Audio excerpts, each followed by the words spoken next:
Assalamualaikum warahmatullahi wabarakatuh. Perkenalkan, nama saya Newini Lianiani dengan NPM 1J022091 dan rekan saya. Perkenalkan, nama saya Akila Ismailiza, NPM 1J022021. Perkenalkan, nama saya Lydia Yunarta Manis dengan NPM 1J022082. Kelembaban tanah merupakan faktor yang penting untuk pertanian dan juga pengelolaan sumber daya air. Pengukuran kelembaban tanah dapat dilakukan dengan dua metode. Yang pertama yaitu metode langsung dan juga metode tidak langsung. Metode langsung meliputi penggunaan tensiomer yang mengukur air dalam tanah untuk mengetahui ketersediaan air bagi tanaman. Selain itu, sensor kelembaban tanah juga digunakan untuk mengetahui data atau mengambil data secara real time tanpa mengenai kadar air pada kedalaman tertentu. Sementara itu, metode tidak langsung mencakup pengukuran resipitas tanah, yang dimana perubahan resipitas tanah ini berbanding terbalik, berbanding lurus dengan kadar air yang terkandung di dalamnya. Kemudian metode dielektrik yang memanfaatkan sifat dielektrik tanah untuk mengukur kelembaban tanah tersebut. Air dalam tanah dapat mengalami kehilangan berbagai mekanisme utama seperti runoff permukaan, perkolasi, evaporasi, dan juga transpirasi. Runoff permukaan terjadi ketika air hujan turun tanpa terserap oleh tanah dan juga mengalir ke permukaan yang dipengaruhi oleh kemiringan tanah, jenis tanah, dan juga tingkat vegetasi yang menutupi tanah tersebut. Kemudian perkolasi. Perkolasi merupakan pergerakan air dari lapisan atas menuju lapisan bawah yang dipengaruhi oleh adanya gaya gravitasi.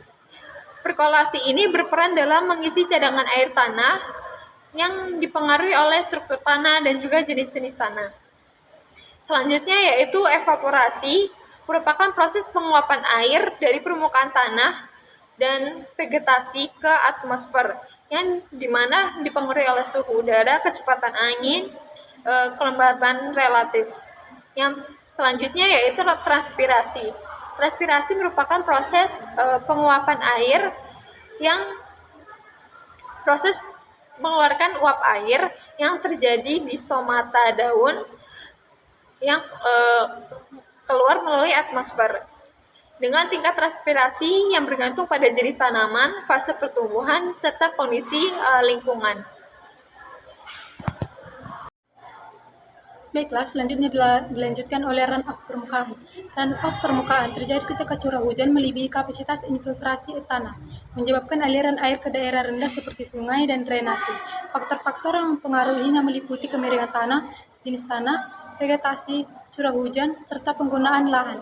Dampak bisa berupa erosi tanah, banjir, pencemaran air, dan penurunan air tanah. Untuk mengurangi dampak negatifnya, strategi pengelolaan seperti penggunaan terasering, pembuatan area terapan, sistem drainasi yang baik, serta penggunaan vegetasi dan material permeabel dapat diterapkan. Kemudian yaitu perkolasi. Perkolasi adalah proses pergerakan air ke lapisan tanah lebih dalam akibat gravitasi yang penting dalam mengisi cadangan air tanah dan mendukung ketersediaan air bagi tanaman. Faktor yang mempengaruhi perkolasi dapat terjadi antara lain seperti jenis tanah, struktur tanah, serta kelembaban awal tanah.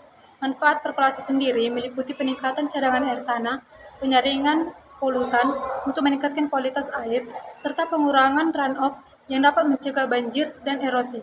Pengelolaan perkolasi sendiri yang baik dapat dilakukan dengan konservasi tanah dan teknik resapan air dapat membantu menjaga keseimbangan air tanah serta keberlanjutan efisiensi atau keberlanjutan ekosistem.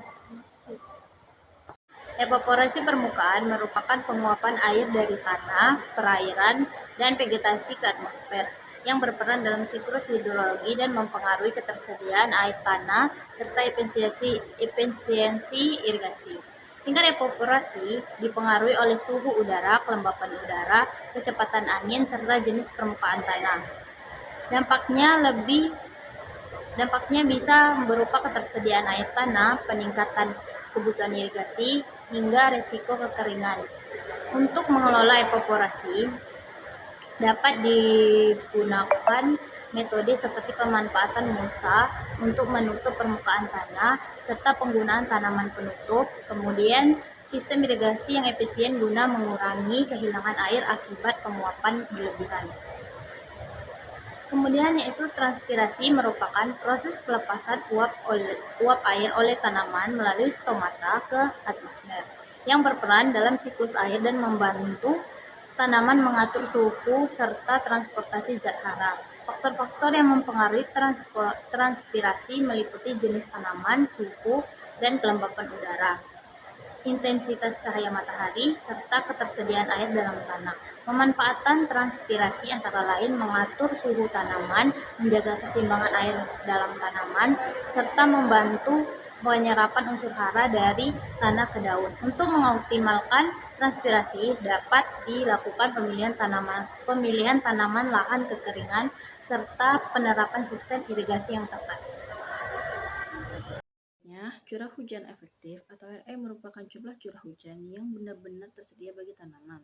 Setelah memperhitungkan kehilangan air akibat evapotranspirasi dan runoff, perhitungan curah hujan efektif dinyatakan dengan rumus RE sama dengan ROT dikurang ET plus RO dalam kurung, di mana RE adalah curah hujan efektif dan ROT adalah total curah hujan.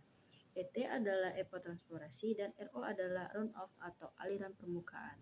Pemahaman mengenai curah hujan sangat penting dalam perencanaan irigasi karena jika evapotranspirasi tinggi, maka jumlah air dalam tanaman berkurang. Permukaan air tanah merupakan batas antara zona jenuh dan zona tidak jenuh di dalam tanah. Kedalaman permukaan air tanah dipengaruhi oleh curah hujan, tingkat perkolasi, dan penggunaan air oleh tanaman. Jika perkolasi berjalan optimal, permukaan air tanah dapat tetap stabil dan menyediakan sumber air bagi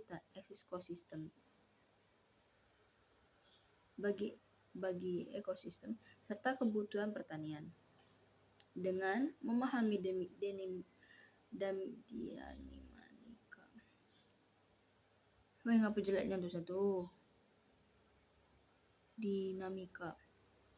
Dengan memahami dinamika kelembaban tanah, kehilangan air, dan curah hujan efektif, strategi pengolahan sumber daya air dapat lebih dioptimalkan guna mendukung keberlanjutan pertanian dan ekosistem secara keseluruhan. Demikianlah penjelasan dari kami. Lebih kurang kami mohon maaf. Wassalamualaikum warahmatullahi wabarakatuh. Terima kasih.